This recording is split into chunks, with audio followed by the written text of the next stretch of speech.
Olá pessoal, estamos de volta aí com essa série de vídeos que a gente tem feito para ajudar você que está começando na fé ou quer crescer na fé, para entender conceitos fundamentais sobre a fé cristã, a fé reformada.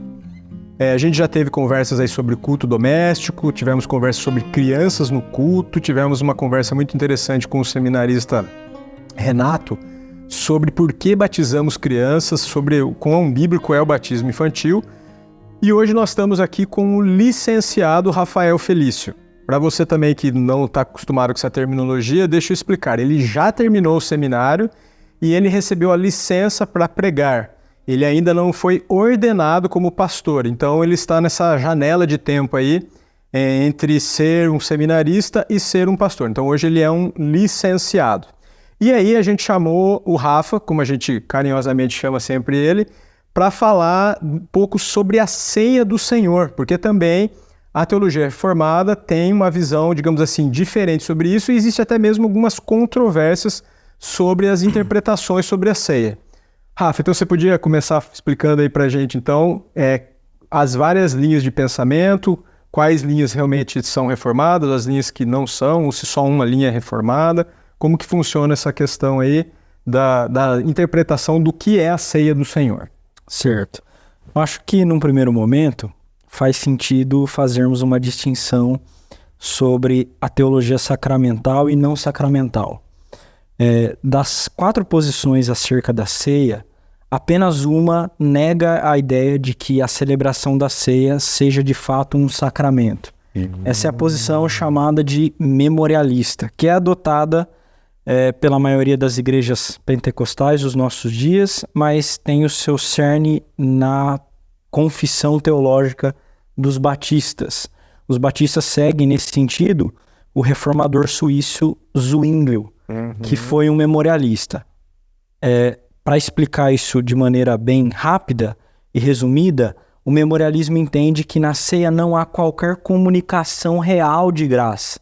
Ela é apenas um memorial, uma lembrança. Eles negam a ideia de que a ceia seja um sacramento e dizem que ela é apenas uma ordenança.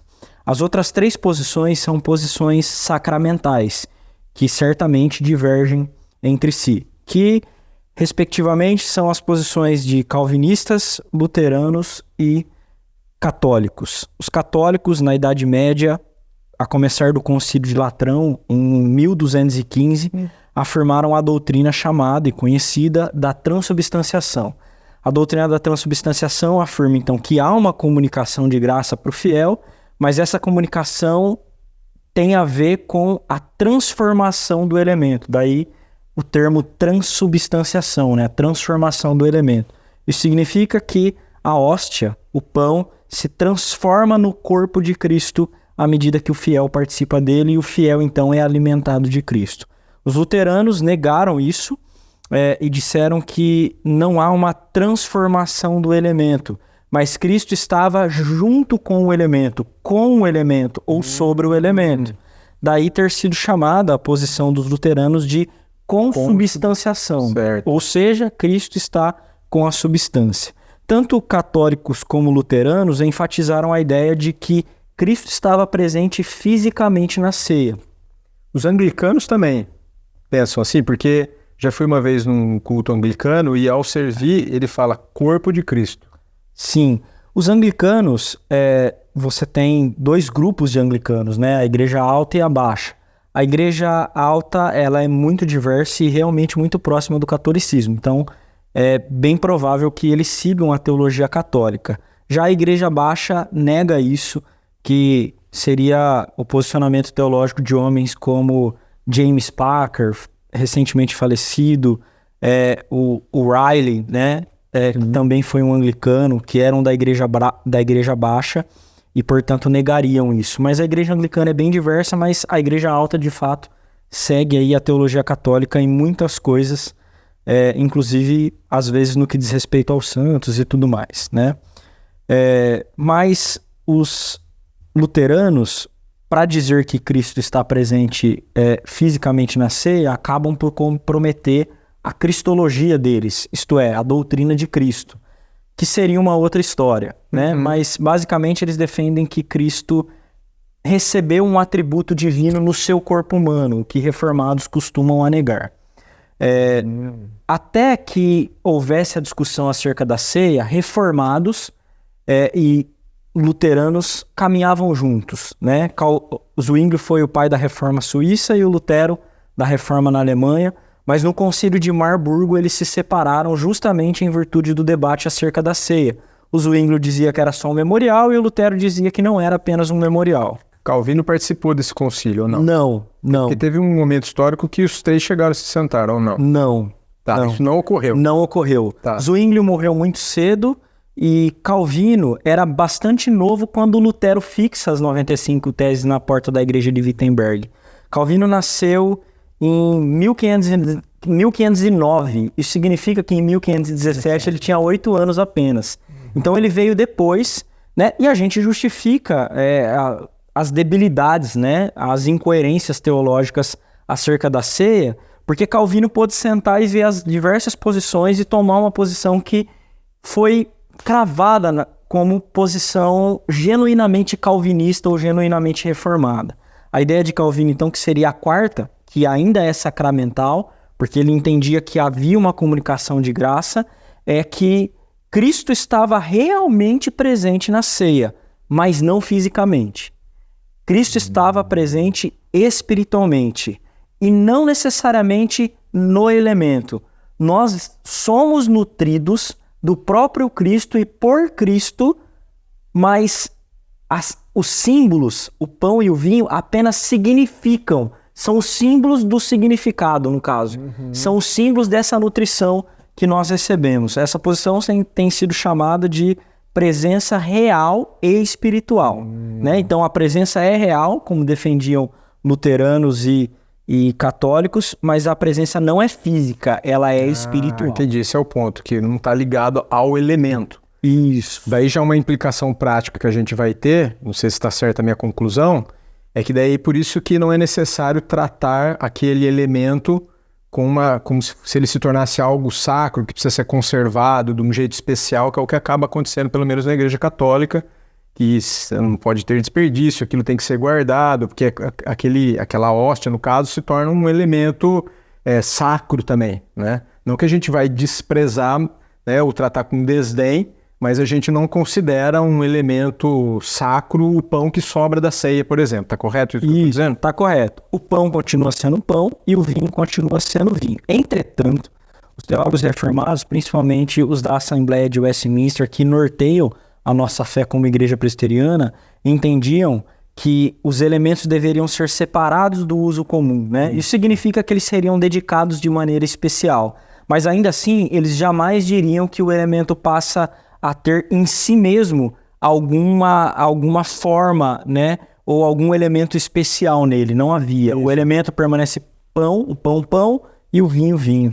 Não seria um comportamento extremamente pecaminoso se acidentalmente uma criança achasse a sobra da ceia e comesse, e isso seria, nossa, você ofendeu o Senhor porque você comeu o pão da ceia, por exemplo, tentando trazer já algum aspecto prático aí que... Sim. Porque as crianças adoram ver aquele pãozinho e o vinho, e que eu acho que tem muita curiosidade, acabam até às vezes cercando a mesa depois do culto.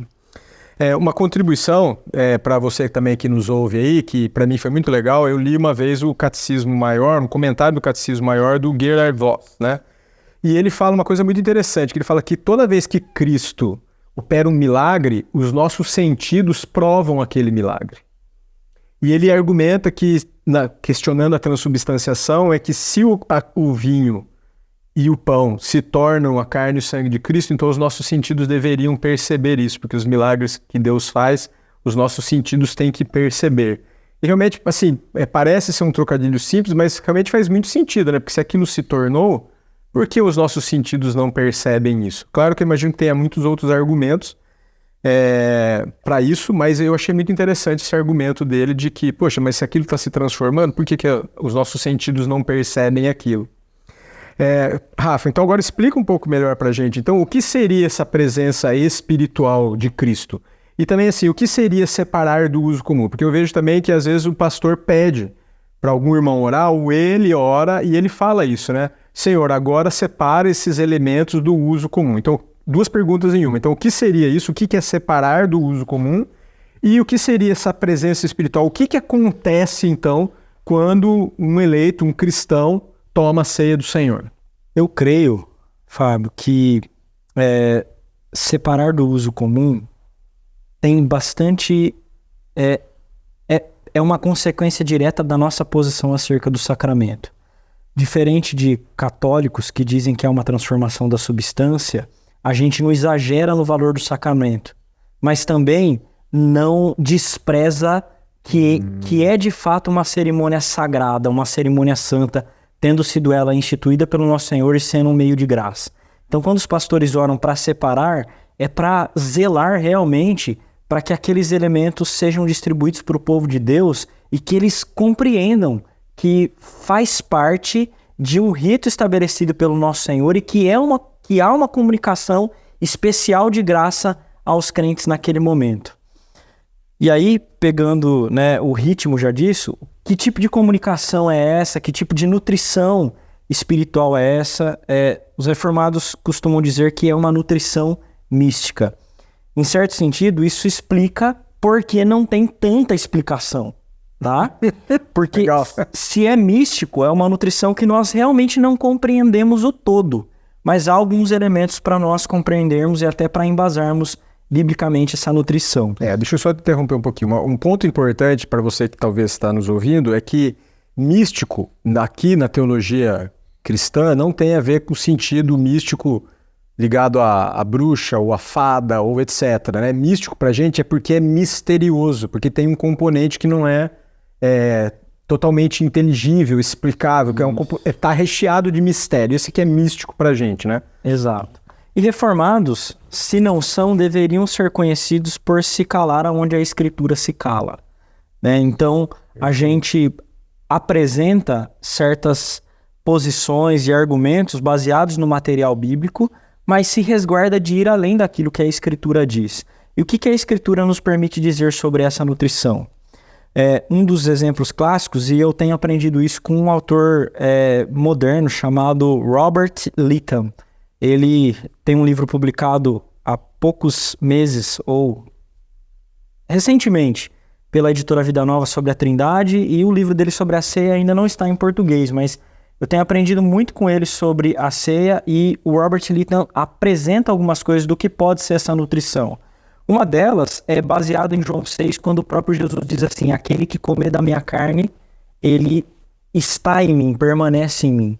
Então, essa nutrição é uma nutrição que reflete, estabelece e firma uma comunhão com Cristo, né? Um outro autor chamado James Bannerman, ele diz que a ceia não vai comunicar nenhuma coisa que o crente já não tenha, mas ela reforça uma graça já existente. Nós temos comunhão com Cristo por causa da nossa eleição, justificação, regeneração e tudo mais. Mas essa comunhão é ratificada na ceia.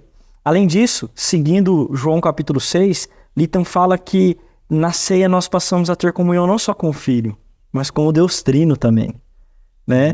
Então, nós temos essa comunhão muito bem estabelecida. Há uma nutrição espiritual que comunica a nós aquilo que Cristo já nos deu de maneira especial, né? Uma das coisas que João 6 diz, e eu até queria citar, deixei aberto, por favor, porque eu sabia que nós chegaríamos nessa parte da discussão. O Senhor diz assim: eu sou o pão vivo que desceu do céu. Se alguém dele comer, viverá eternamente. E o pão que eu darei pela vida do mundo é a minha carne. Então, é verdade que alguns teólogos que defendem que a ceia não seja um sacramento realmente vão negar que esse texto é sacramental. Mas Lytton diz que é, e os reformados em geral aceitam como sendo uma manifestação acerca do ensino da ceia do Senhor.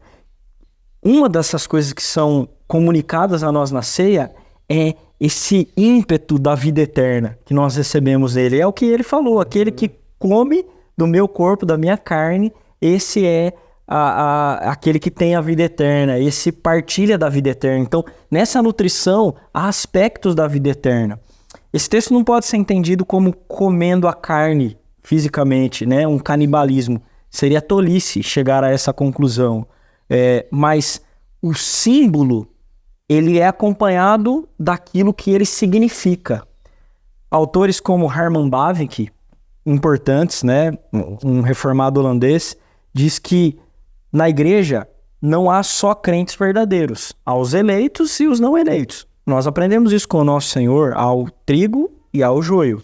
Mas na ceia não é verdade que todos eles participam?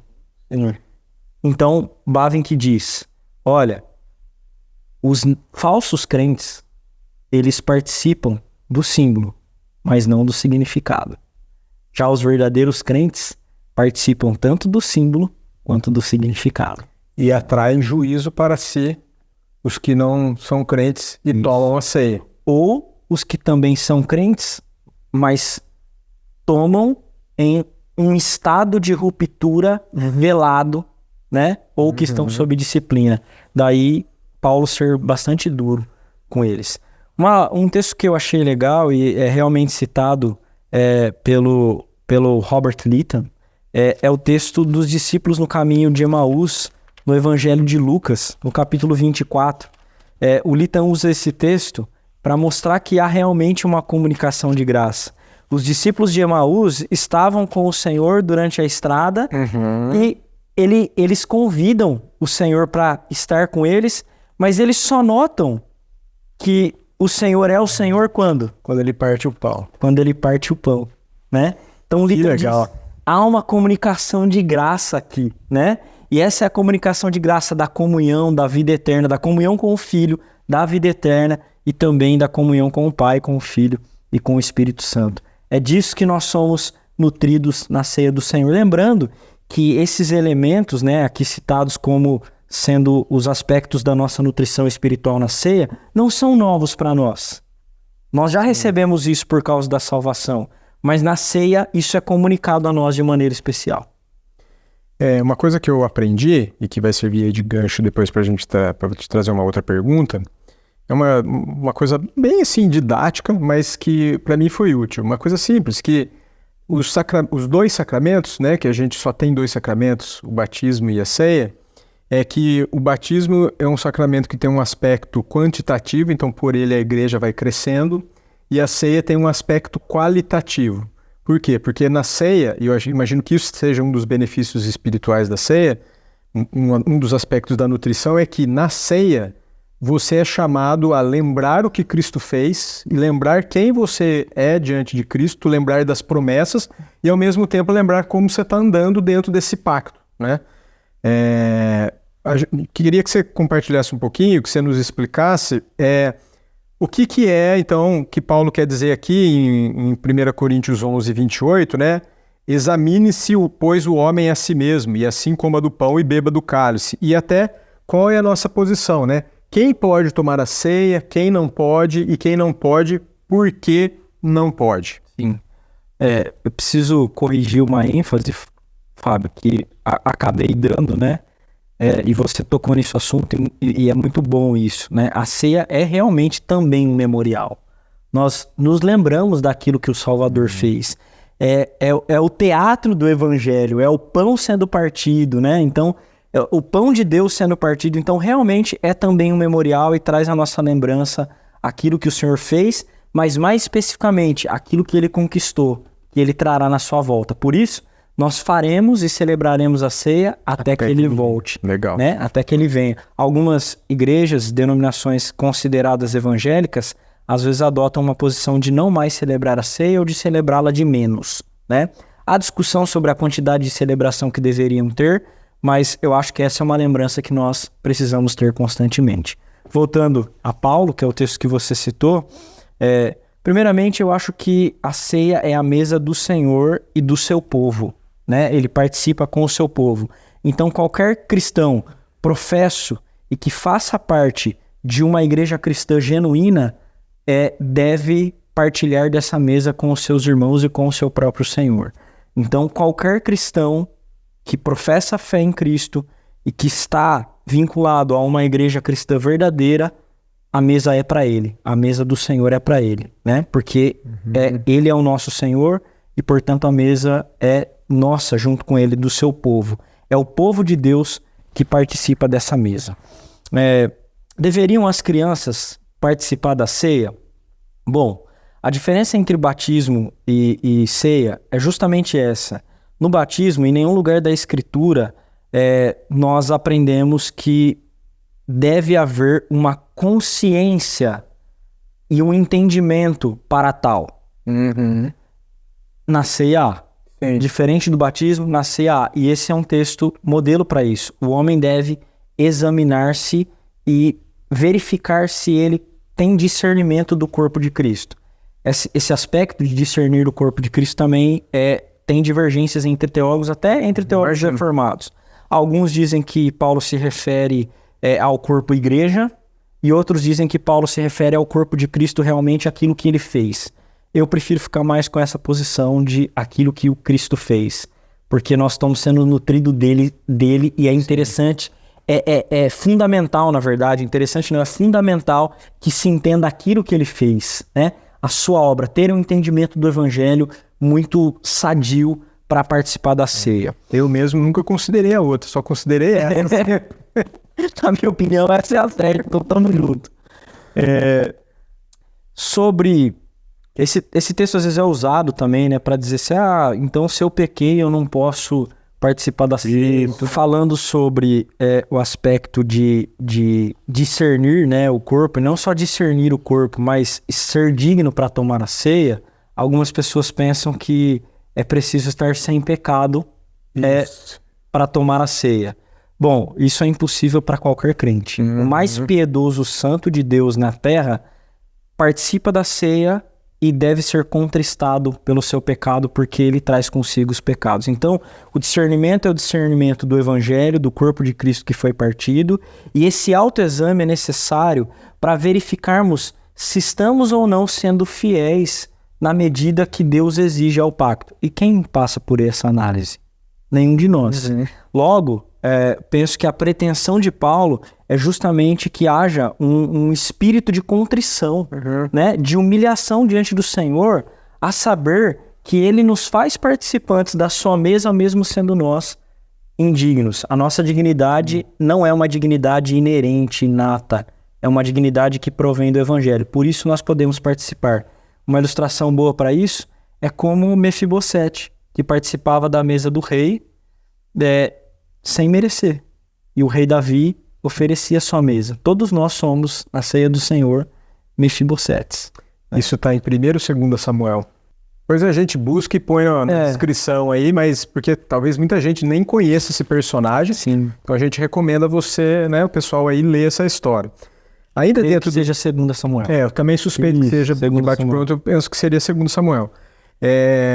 Um outro aspecto que eu vejo, queria, né, se você discordar, você pode falar, mas eu entendo também que essa questão de examinar, existe uma, né, primeiro que, como você falou, ninguém, né, podemos citar 1 João, se alguém disser que não tem pecado, fazemos-no mentiroso e a verdade não está em nós. Ponto. Todo mundo tem pecado. Mas também há uma diferença entre pecar e viver no pecado ou pecar e estar pecando deliberadamente. Eu entendo que também esteja embutida aí uma advertência de que a ceia seria também uma oportunidade, um chamado ao arrependimento. E a gente pode incentivar as pessoas a falar, então, você está com alguma demanda? Agora é a hora de resolver. O pastor Ari Barbosa Martins, que foi o pastor que me batizou, ele falava sempre assim, irmãos, não deixe a ceia por causa do pecado, deixe o pecado e tome a ceia. Porque pode parecer piedoso uma pessoa fazer assim, eu não vou tomar ceia porque eu sei que isso é sagrado e eu não estou vivendo corretamente, então eu não vou tomar. Pode parecer piedoso e respeitoso, mas na verdade é um auto-engano. Eu quero continuar no pecado, então eu não vou tomar ceia porque eu quero mais o pecado e não a mudança e o perdão do Senhor Jesus. Acho que isso se encaixa dentro da questão do autoexame aí. Eu acho que se encaixa muito bem, Fabinho. E isso está muito claro no Evangelho. Vamos pensar, por exemplo, na igreja com mais dificuldades no Novo Testamento, com mais pecados, a igreja de Corinto. Então Paulo escreve a primeira carta, né? A nossa primeira carta. E quando chega no final, lá no capítulo 15, ele sabe que o que eles precisam é realmente o evangelho. Então ele diz para essa igreja problemática: antes de tudo, vos entreguei o que também recebi, que Cristo morreu pelos nossos pecados segundo as Escrituras, e que foi sepultado e ressuscitou ao terceiro dia segundo as Escrituras, e apareceu a Cefas e depois aos 12, depois foi visto por mais de 500 irmãos de uma só vez, dos quais a maioria sobrevive até agora, porém alguns já dormem. E aí o apóstolo continua. Por que ele relembra a morte e a ressurreição de Cristo? Porque para consertar pecado é necessário o evangelho. Só o evangelho, só a obra de Cristo conserta pecado.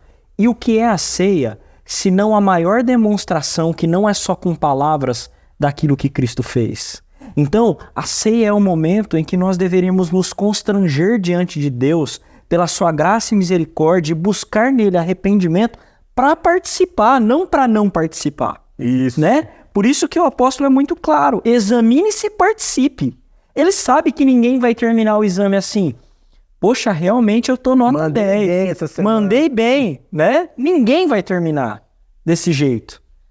Mas o evangelho sendo expresso diante dos filhos de Deus, diante do povo de Deus, deveria produzir em nós esse senso, né, de humilhação e de busca por arrepender-se diante de Deus e participar da mesa dele como indignos que foram feitos dignos por causa do Filho e não por si mesmos.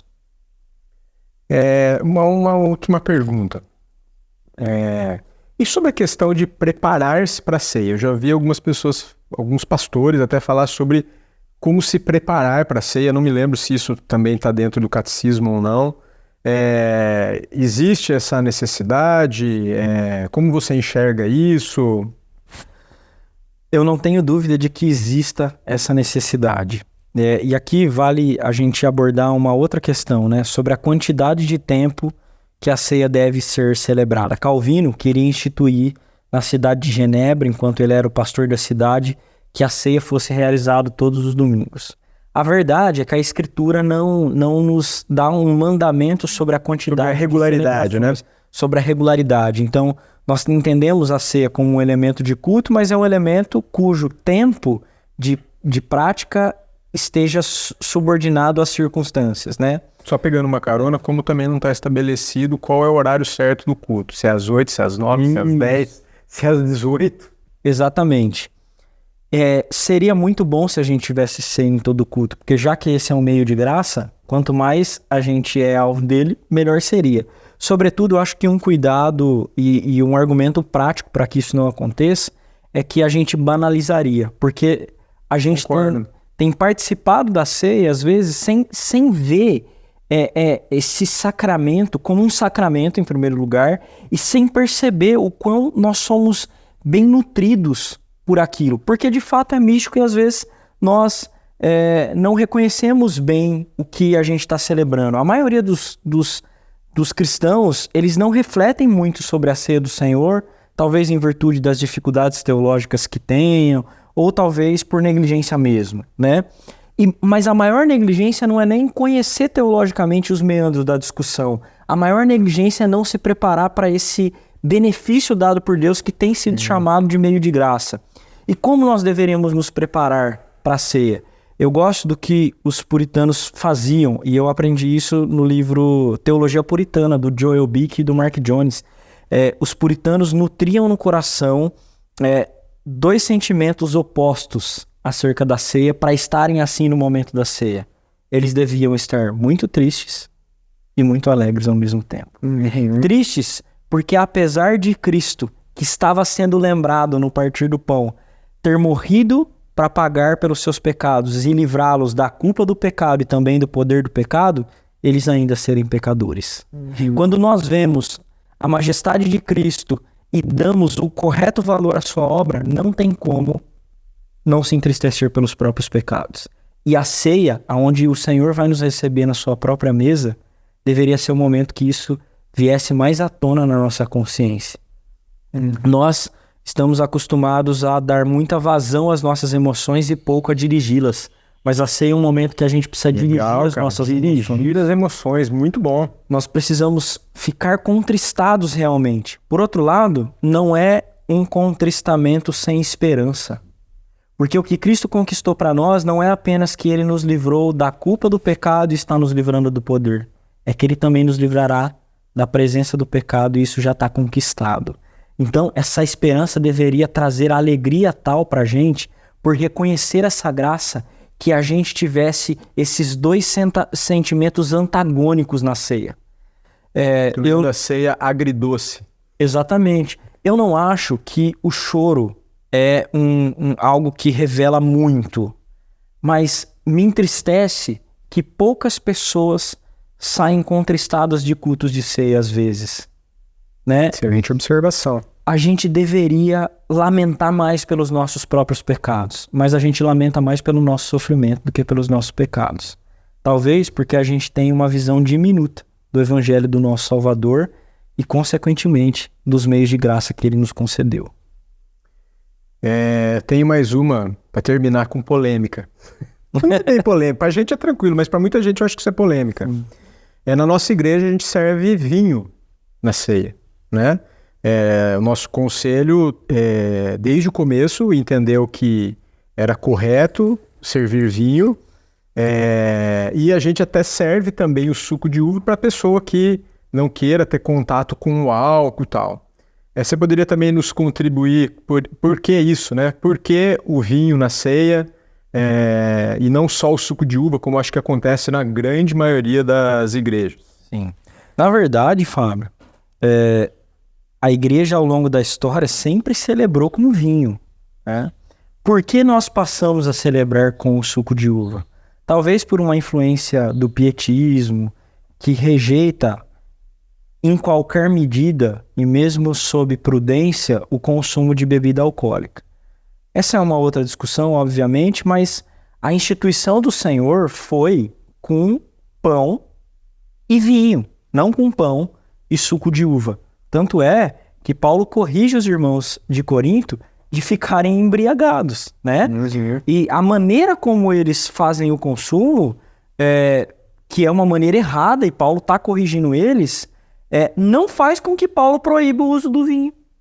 Mesmo eles pecando gravemente, Paulo não vai corrigir os elementos. Paulo corrige o comportamento deles. Muito bem observado, né? Legal. Então, isso significa que a ceia não tem outro elemento que não o vinho e o pão. Na verdade, então seria o contrário, né? O certo seria só ter o vinho e não acrescentar o vinho. Exato. Sobretudo, se a gente tiver, e é bom que tenha, uma perspectiva pastoral, nós devemos reconhecer que no nosso tempo, como em outros tempos, há pessoas com problemas de bebida alcoólica, há pessoas que talvez tomam medicamentos pesados.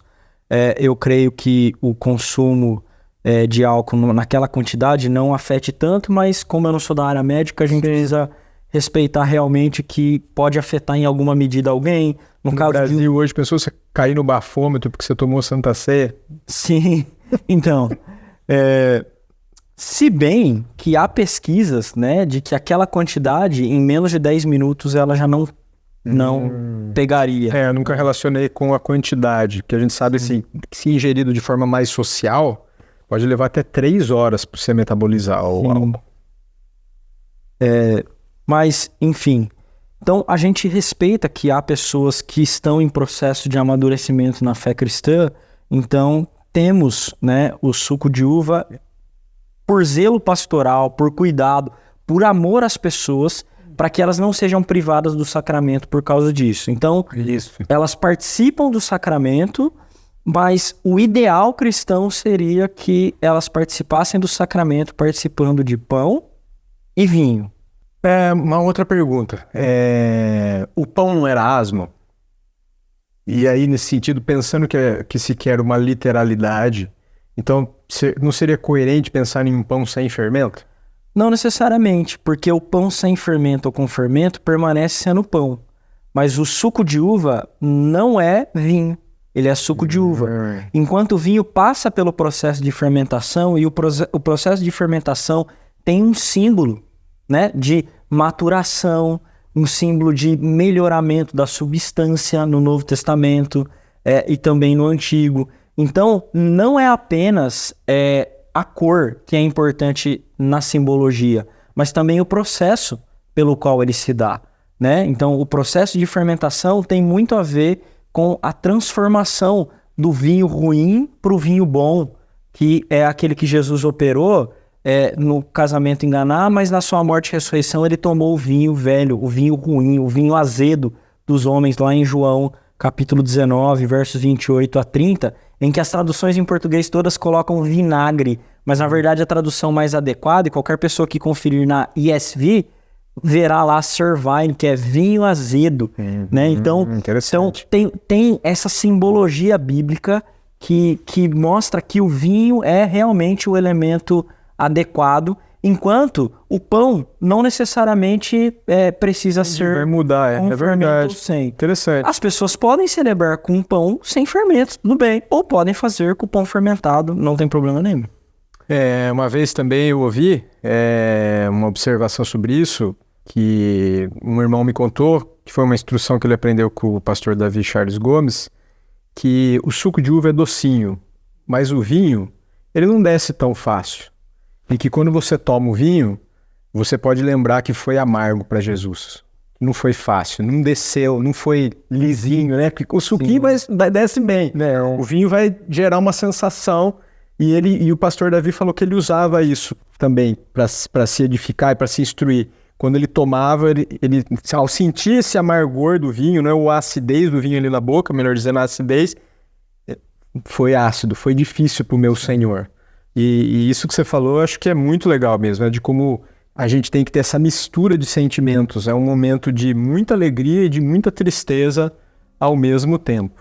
Sim. Rafa, queria fazer mais alguma consideração, alguma coisa que possa ter escapado aí, ou sobre ceia? Sim. Não, eu apenas encorajo todos aqueles que têm acesso a estudarem mais sobre isso. Por mais que haja margem na fé cristã para que a gente discorde das posições, seja qual for a posição que uma pessoa fora das paredes da igreja presbiteriana adote, ela adote zelando pela glória de Cristo e saiba que a ceia não é só uma cerimônia vazia e tola. Ela é uma comunicação de graça do nosso Salvador e faremos bem se dela participarmos com o coração dirigido pelas emoções adequadas. Obrigado por estar aqui com a gente até o fim e contamos com a graça de Deus para fazer muitos outros vídeos, tentando sempre trazer temas bem práticos, bem relevantes, para que você cresça na graça e no conhecimento do nosso Senhor Jesus Cristo. Fiquem com Deus.